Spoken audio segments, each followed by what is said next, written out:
Irmãos, Tiago capítulo 1, versículo de número 9, diz assim: mas glorie-se o irmão abatido na sua exaltação, e o rico em seu abatimento, porque ele passará como a flor da erva. Porque sai o sol com ardor, e a erva seca, e a sua flor cai, e a formosa aparência do seu aspecto perece. Assim se murchará também o rico em seus caminhos. Bem-aventurado o varão que sofre a tentação, porque quando for provado, receberá a coroa da vida, a qual o Senhor tem prometido aos que o amam. Ninguém que, sendo tentado, diga: de Deus sou tentado, porque Deus não pode ser tentado pelo mal, e a ninguém tenta. Tá certo, irmão? Até aqui, até o versículo de número 13. Irmãos amados, a carta de Tiago já foi assunto dos nossos estudos aqui da terça-feira, e eu vou dispensar o comentário histórico e contextual dessa carta. Eu só quero falar para os irmãos que esse trecho que nós acabamos de ler, ele fala acerca do pecado. E ele diz assim, ninguém que sendo tentado, em outras palavras, ninguém que peca, diga que por causa de Deus pecou, porque Deus não pode ser tentado pelo mal, nem a ninguém ele tenta, ou seja, ninguém peca por causa de Deus. E eu citei esse contexto porque eu comecei a falar com os irmãos semana passada sobre o pecado e sobre as suas consequências. Eu falei para os irmãos que nós, como crentes assembleanos, nós cremos, professamos e ensinamos que o pecado é uma transgressão contra a lei de Deus, e a consequência é a quebra do relacionamento do ser humano com Deus. Falei para os irmãos alguns nomes que representam o pecado na Bíblia Sagrada, e foi aqui que eu parei, não deu tempo seguir um pouco mais adiante. A única coisa, irmãos, que pode estragar o relacionamento entre o homem e Deus é o pecado. E eu falei para os irmãos, porque semana passada eu disse: irmãos, pode ser que surja no coração de alguém o seguinte questionamento: pastor, eu sei o que é pecado, e eu acho que esse assunto é para o senhor falar para os novos convertidos, porque eles precisam aprender o que é pecado. E acreditem, na classe do discipulado ali para os novos convertidos, para os irmãos que estão comigo aprendendo a Bíblia toda quarta-feira, eu já expliquei para eles sobre o pecado e suas consequências. Agora, eu disse para os irmãos semana passada que nós temos que tomar cuidado, porque a Bíblia ela não foi escrita para descrentes, a Bíblia foi escrita para crentes, para a gente. E tudo que está na Bíblia tem que servir para a nossa edificação. Tem vezes que a gente está lendo a Bíblia, e quando tem alguma coisa ruim na Bíblia, a gente diz: não, isso aqui não é para mim não, isso aqui aí lembra de alguém, é para fulano que não é crente. Não, é para a gente. O nosso corpo, a nossa carne, ela é tendenciosa e nos inclina para o pecado todos os dias. A Bíblia chega a dizer que aquele que abre a boca e diz que não peca é um mentiroso, e os mentirosos não herdarão o reino de Deus. É interessante como todos os dias a gente precisa pedir perdão a Deus pelas nossas transgressões, pelo nosso pecado.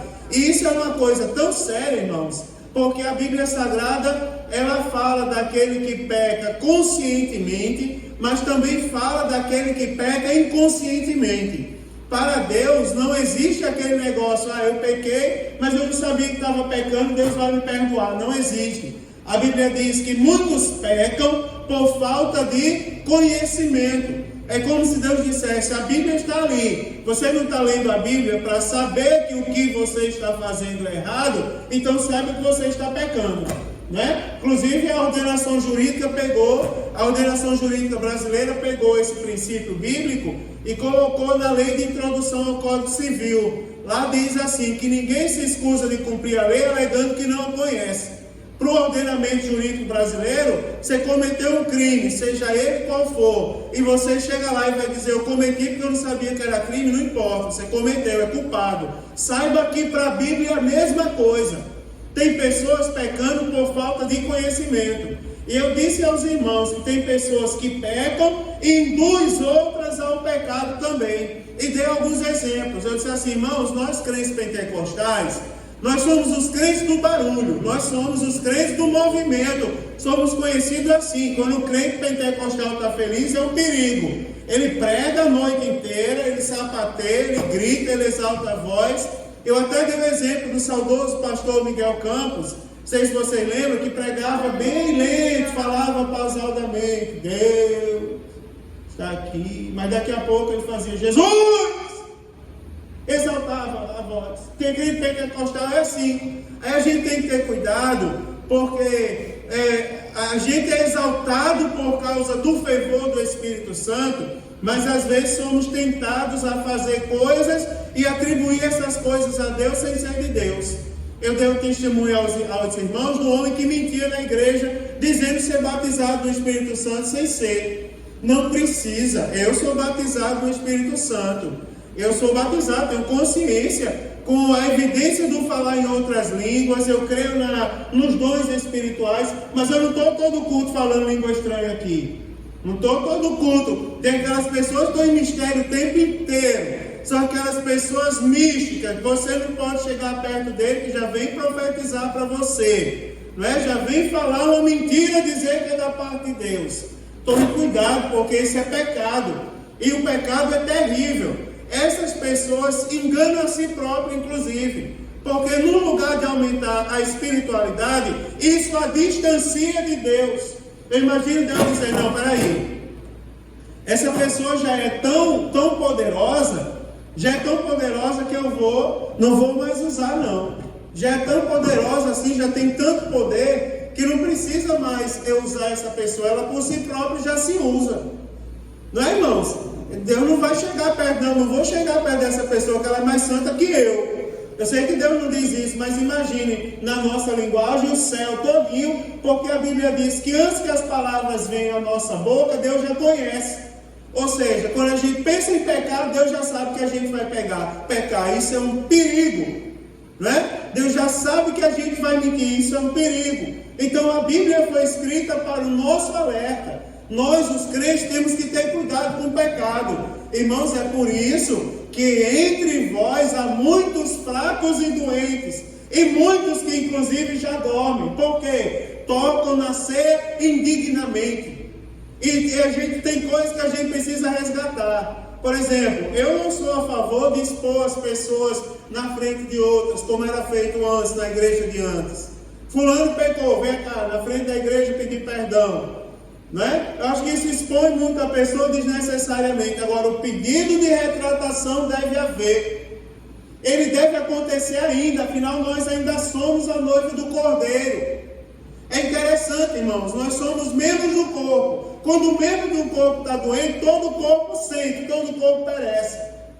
Não é? Se tiver uma feridinha lá na cabeça, né? Uma coisinha no dedinho, um mindinho do pé, o corpo vai sofrer por causa daquilo. E a gente precisa voltar ao bom costume de dizer, eu pequei, mas eu estou arrependido e quero me reconciliar com Cristo e com a igreja do Senhor. Né, irmãos? A gente precisa voltar a esse bom costume de erguer a cabeça e pedir perdão. Pedir perdão para a igreja. Eu estava ouvindo um culto pela internet outro dia e achei interessante. No final da Santa Ceia, o secretário lendo ali os avisos do culto, ele disse, pedido de perdão. Fulano de tal quer pedir perdão para a igreja. Onde está? Daí o irmão levantou. Irmão, o nosso irmão quer pedir perdão. A igreja perdoa? O povo, amém. Sentou. Eu achei interessante, é suficiente. Não precisa expor o pecado dele, a vida dele. Mas o pedido de retratação precisa ter, irmãos. Porque vocês concordam comigo que tem pessoas que estão vivendo amarguradas por causa de um pecado que há entranhado dentro do coração. E elas precisam de uma chance, de uma oportunidade para voltarem a viver, a dar fruto.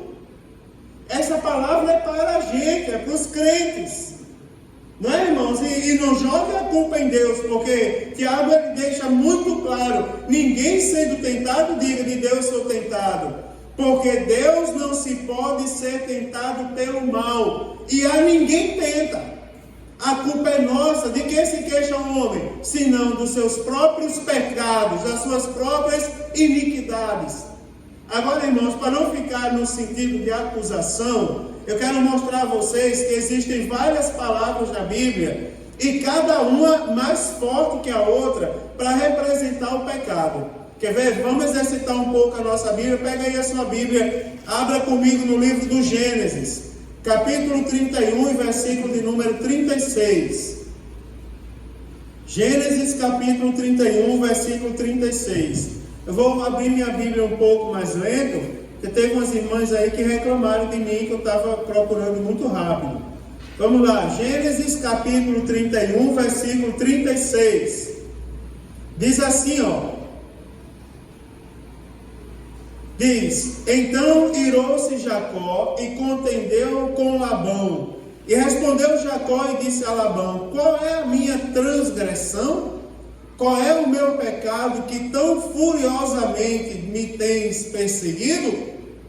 Não é, irmãos? Primeira palavra que eu quero compartilhar com os irmãos: transgressão. Veja que coisa terrível. Que coisa terrível. Irmão, mais vale o julgamento de Deus ou o julgamento desse mundo? Porque eu nunca esqueço uma cena lendária da história da igreja, de um grande pastor nosso, assembleano, que foi participar de uma convenção, e lá na convenção estava discutindo sobre se batizava ou não pessoas que antes de aceitar Jesus se divorciaram. A pessoa antes de aceitar Jesus se divorciou, aceitou Jesus, batiza em águas ou não batiza? E a história diz que aquele sábio pastor, isso é uma história real, não é um conto de fadas da nossa igreja, sentado lá, foi chamado para resolver um problema, um grande problema. A convenção estava brigando, quase se dividindo. E aí diz assim: vamos ouvir o nosso apóstolo. Nosso pastor foi trazido para resolver, o apóstolo do Nordeste. Foi trazido para resolver essa questão. Aí a história diz que ele se levantou com a Bíblia na mão. Aí pegou, foi até o microfone que estava com o pedestal e disse assim: qual vale mais, o batismo de vocês ou o batismo de Jesus? E disse que se calou todo mundo. Aí ele disse: vocês fazem uma questão tão grande para dar um banho numa pessoa no tanque da igreja, aí Jesus vem e batiza no Espírito Santo. Qual vale mais? Agora, sabe por que eu estou perguntando isso? Porque assim, tem pecados que as pessoas cometem que são ocultos. Agora você observa que, observando a Bíblia, a gente aprende que pecado também é sinônimo de transgressão.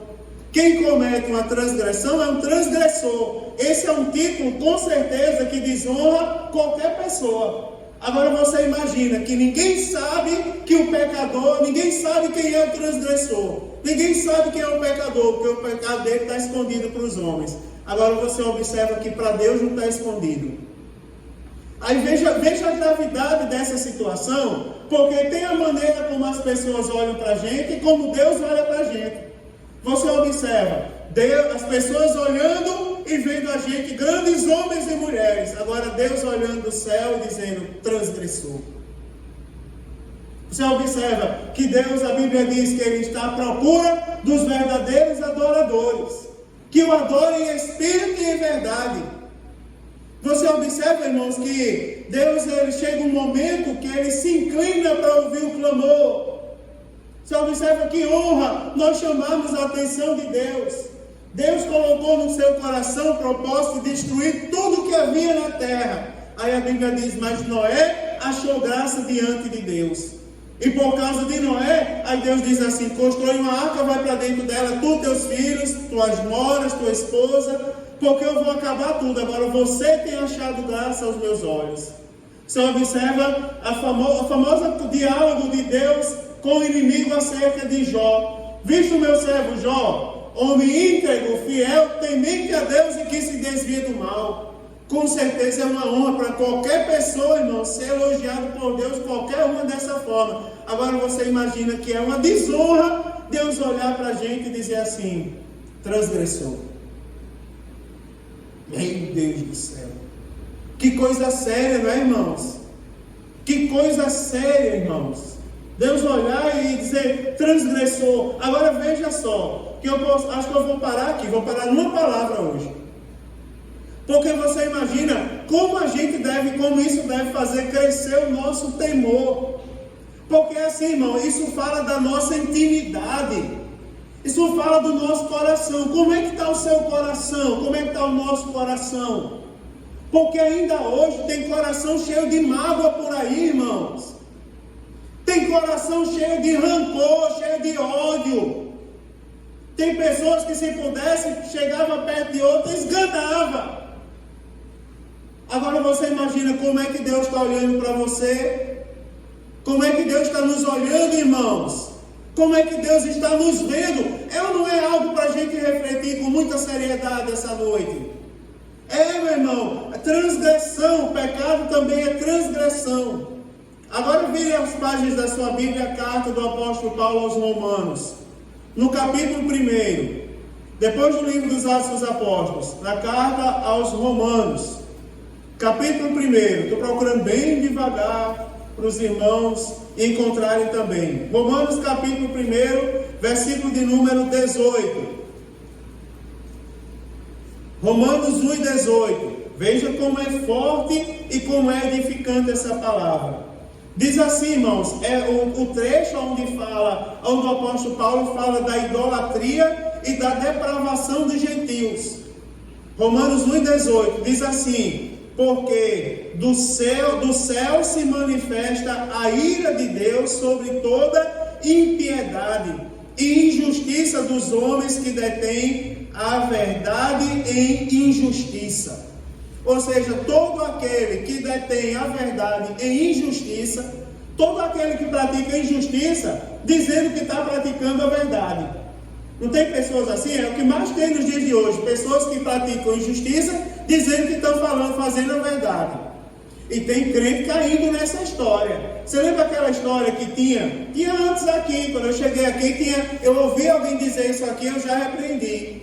Irmão, eu sou crente, mas meu braço não é crente não. Daí eu já tratei de dizer no culto de ensino: você, cuidado, se o seu braço não é crente é porque você não se converteu ainda. Agora tem pessoas que escutam isso e saem dizendo por aí. Quer ver uma coisa? Eu vou falar. Tem pessoas que hoje, irmão, no dia de finados, foi acender vela no cemitério. Irmão, pelo amor de Deus, nós somos crentes, irmãos. Tem uma lei que diz que tem que manter o túmulo limpo, né? Tem que zelar pelo túmulo. Pastor, o senhor não tem um ente querido enterrado? Tem, meu irmão, tem vários. Eu falei hoje no culto, 4 horas da manhã, eu disse: irmãos, tem pessoas na minha vida que quando eu lembro, eu me derramo em lágrimas. É só eu começar a pregar aqui e lembrar dos ensinamentos do meu avô que eu já começo a chorar. Porque é uma pessoa que marcou a minha vida. Agora é o seguinte, irmão, morreu, deixou o seu legado. Agora eu que estou vivo tenho que lutar para deixar o meu legado também. E o meu papel como crente, irmão, não é acender vela para quem morreu, não. É pregar quem está vivo, é pregar Jesus Cristo. Quem morreu não pode mais fazer nada, não pode levar ninguém a lugar nenhum. Agora eu estou falando isso, sabe por quê? Porque são aquelas pessoas que são levadas pela cabeça de outro, né? Porque ele não sabe o que está falando. Eu vou lá, vou deixar a minha florzinha lá para o morto. Ele não sabe o que está dizendo. Eu sei, meu irmão. E a Bíblia Sagrada, ela chama aquele que detém a verdade em injustiça, a Bíblia chama que ele pratica o quê? Impiedade. Você observa, irmãos, não só ser chamado de transgressor, como também ser chamado de ímpio. Não é interessante isso? Você observa, você lembra do Salmo 1? Bem-aventurado o varão que não se detém no caminho dos ímpios, não se assenta à roda de... Não se detém, aliás, me perdoe. Que não anda segundo o conselho dos ímpios, obrigado. Não se detém no caminho dos pecadores, nem se assenta à roda dos escarnecedores. Antes tem o seu prazer na lei do Senhor, e na sua lei medita de dia e de noite. Aí a Bíblia fala: pois será como a árvore plantada junto ao ribeiro de águas, que dá o fruto na estação própria, as folhas não caem, tudo quanto fizer prosperará. Aí a mesma Bíblia diz, mas não são assim os ímpios. Olha só o que a Bíblia fala dos ímpios. Antes são como a moinha, que o vento dá e espalha, ou seja, não dá em nada. Pelo que os ímpios não subsistirão no juízo, nem os impuros na congregação dos santos.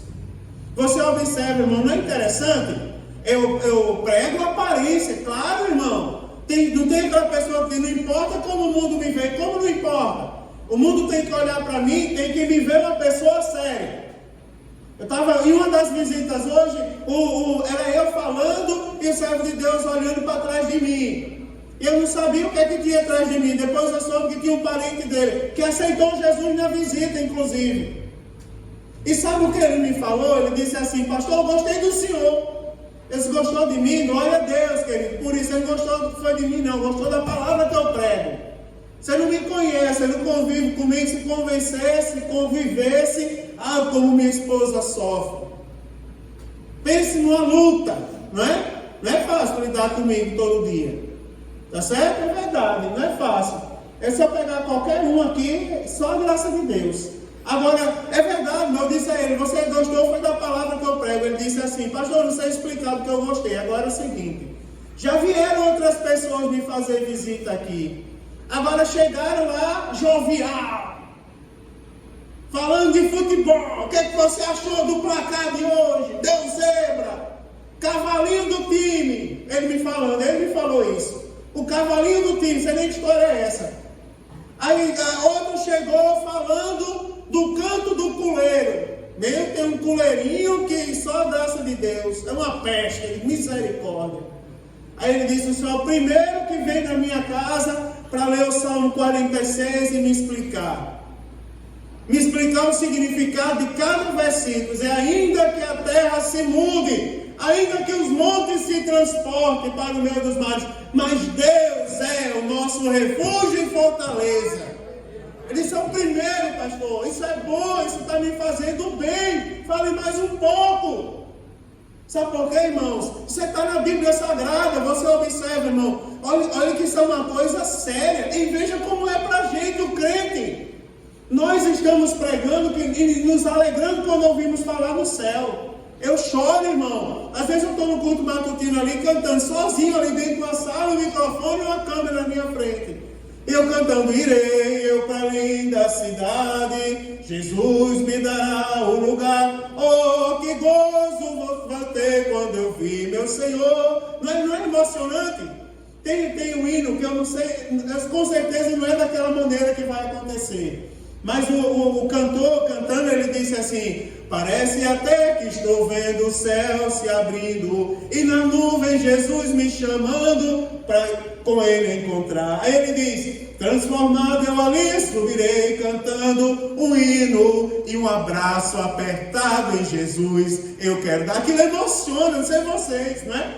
Nessa hora o pastor da igreja vai entregar, olha como é emocionante, as ovelhas que aqui na terra ele pastoreou, e Jesus recebendo para ele também vai falar. Aí você imagina seu nome sendo citado, Ezequiel, contemple essa linda cidade que você vai... Emociona não, gente? Emociona, diga aí, pastor Dimas, né? Jesus proclamando, dizendo que não é cristiano, né? Jesus pronunciando o nosso nome assim, veja como é emocionante. Agora você imagina, irmãos, que se a gente não tomar cuidado, a gente corre o risco de perder tudo isso. Porque a Bíblia chama o que detém a verdade e injustiça de ímpio. Aí a Bíblia diz, pelo que os ímpios não subsistirão no juízo, nem os impuros na congregação dos santos. Isso é sério, não é, irmão? Isso fala, mexe ou não mexe com a gente? Mexe.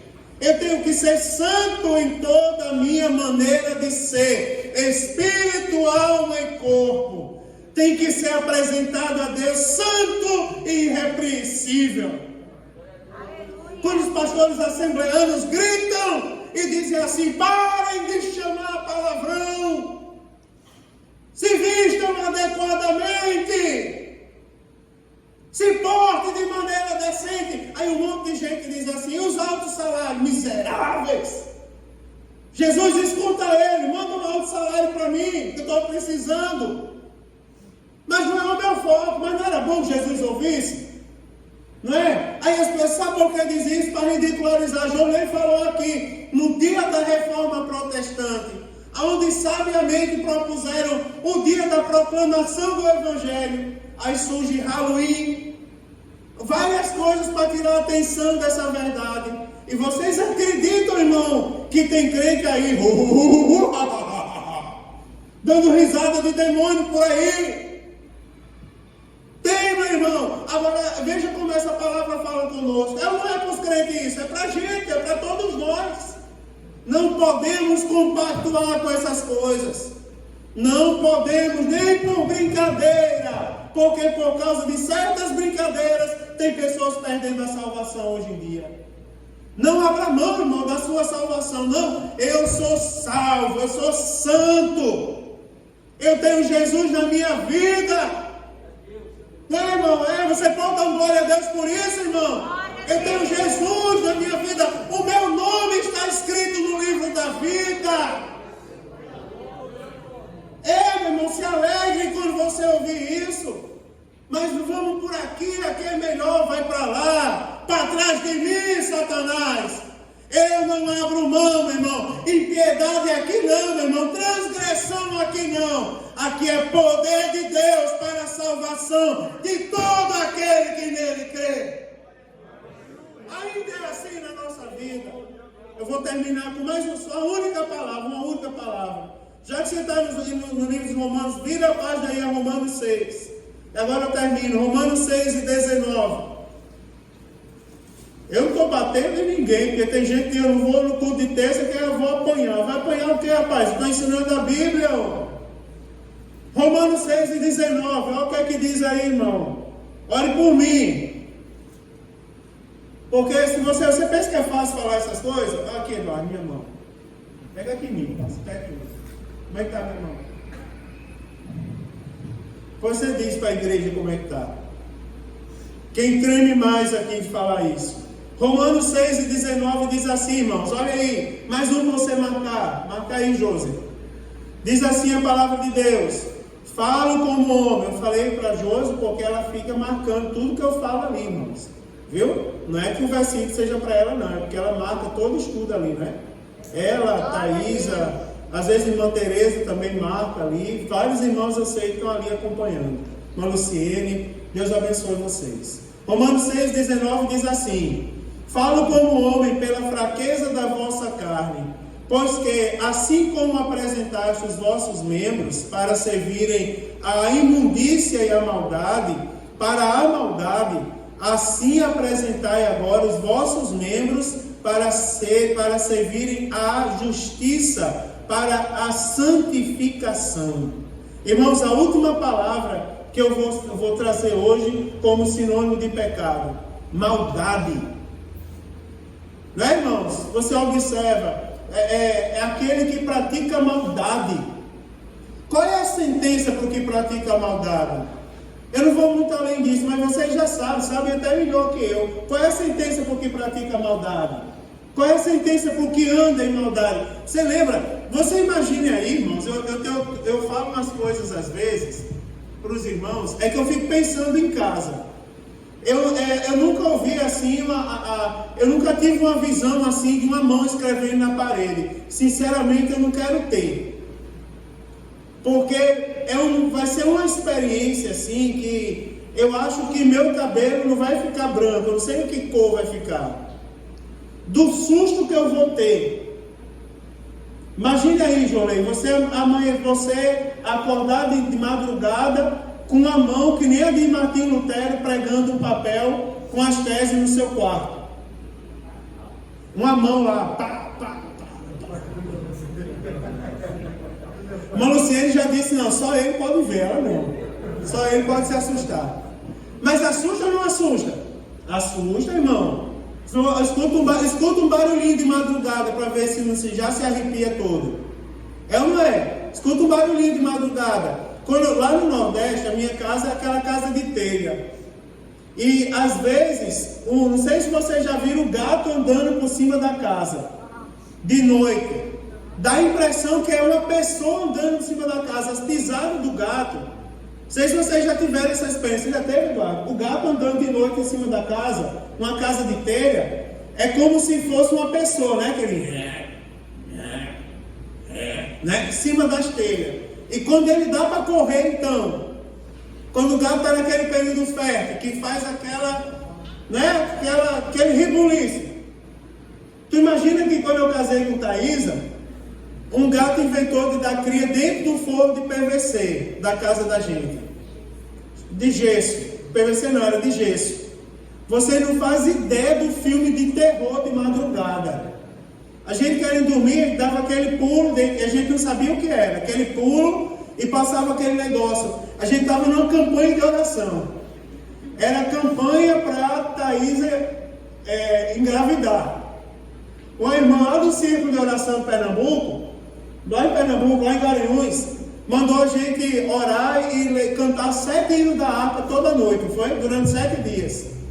E a gente começou a fazer isso. É um testemunho terrível isso. Primeiro dia, pulou um homem ensanguentado dentro da nossa casa. Todo dia acontecia uma coisa. No outro dia jogavam pedra em cima da nossa casa. Eu e Thaisa cantando o hino da harpa dentro de casa, a luz apagada no nosso quarto, porta fechada, mas começou a vir pedra em cima da casa. Era uma guerra espiritual atrás de outra. No dia que a gente pensou que estava em paz, o gato pulou dentro do fogo, começou a correr e dar aqueles gritos. E a gente vai dizer, é o inimigo usando o gato. O inimigo é uma coisa terrível, irmão. Agora, você imagine aí, Deus aparecendo para a gente, o próprio Deus, sentenciando a gente assim, frente a frente. Você imagina que os que estavam com Paulo naquele encontro, a Bíblia diz que eles ouviram, eles não viram, mas eles ouviram. Para serem testemunhas, eles ouviram. Agora o apóstolo Paulo que teve aquela visão. Você imagina que aquela visão mudou a vida de um homem? Só para os irmãos terem ideia do impacto. Mudou a vida de um homem que era convicto do que fazia. O apóstolo Paulo não era qualquer pessoa, irmãos. Ele era inteligentíssimo. Era um homem poliglota, um homem que não era qualquer pessoa que discutia com ele. Você imagina que para convencer um homem daquele, para mudar a forma dele pensar, tinha que ser um susto muito grande. Você imagina que o apóstolo Paulo não sentiu. Agora você imagina, irmãos, tem pessoas que se dedicam à maldade. Vocês acreditam? Tem pessoas que fazem questão de serem vistas como uma pessoa má. Como uma pessoa que as outras temem ela. Não aquele temor de respeito, mas aquele temor de medo. Irmão, veja que é um perigo o céu olhar para você e ver você um transgressor. Eu estou falando das pessoas julgarem a gente. Porque às vezes as pessoas chamam a gente de ímpio sem a gente ser. Eu já fui muito julgado devido à minha aparência ser um pouco mais fechada. Minha cara ser um pouco mais fechada. Eu já fui muito julgado como se fosse uma pessoa ruim. Mas Deus conhece o meu coração. Eu sou uma pessoa ruim, Mike? Claro, sem coração. Não é, irmão? Já fui muito julgado. Agora você imagina, isso são as pessoas julgando a gente. Agora você imagine assim, o próprio Deus. Eu estou falando de Deus conosco. Porque nós, os crentes, temos que nos preocupar com Deus. Imagine Deus nos achando transgressores. Imagine Deus, o próprio Deus, achando impiedade na gente. Imagine o próprio Deus olhando e vendo maldade. Pessoas que no lugar de ajudar, querem prejudicar. Pessoas que no lugar de quererem ver o bem, querem ver prosperar, elas querem ver as pessoas indo para trás. Você já viu que a má notícia faz mais sucesso do que a notícia boa? Você sabia que está cheio de gente esperando, não digo nessa igreja, mas está cheio de gente esperando para ouvir um pecado meu se tornar público, para comemorar, para dizer, é isso aí, eu sabia que ele ia pecar, bom. Eu estou falando de mim, mas isso aí não é só comigo, não é com qualquer um da gente que está aqui. Saiba que está cheio de gente esperando uma notícia ruim a seu respeito. Pessoas que têm maldade no coração. Agora você imagina, irmão, eu estou falando de ímpio, agora eu vou falar de crente, que a palavra não é para gente. Você imagina crente com esse sentimento. Eu estou dizendo, deixe isso. Se houver alguém com esse sentimento aqui, deixe isso, porque é o céu que está olhando para a gente essa noite. Eu estou falando de Deus, eu estou falando do pecado para os crentes. Eu estou dizendo, irmão, nós corremos o risco do próprio Deus achar essas coisas na nossa vida. Deus tenha misericórdia da nossa vida, irmãos. Deus tenha misericórdia de todos nós. Sabe qual é a boa notícia dessa noite? É que o Senhor só repreende aquele a quem Ele ama. Sabe por que Jesus nos permite ter uma palavra como essa, irmão? Isso é palavra que muda a nossa vida. Isso é palavra que transforma, irmão. Isso é palavra que nos faz viver cheios do Espírito Santo de Deus. Isso é palavra que nos faz ouvir falar do céu e chorarmos de novo. Isso é palavra que nos faz, irmãos, ver o irmão contando o testemunho do livramento que Deus deu. O homem da frente saiu com a testa lá arrebentada do acidente. Mas eu saí feliz e aqui estou feliz servindo a Deus.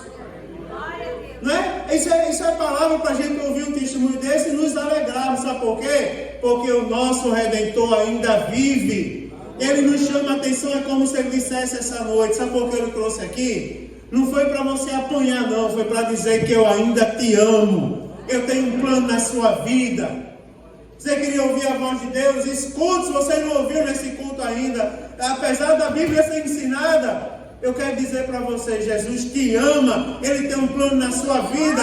Ele lhe quer em caminhos diferentes, irmãos. Aleluia! Louvado seja o nome do Senhor. Vamos ficar de pé nesse momento, vamos orar. As horas já se passaram.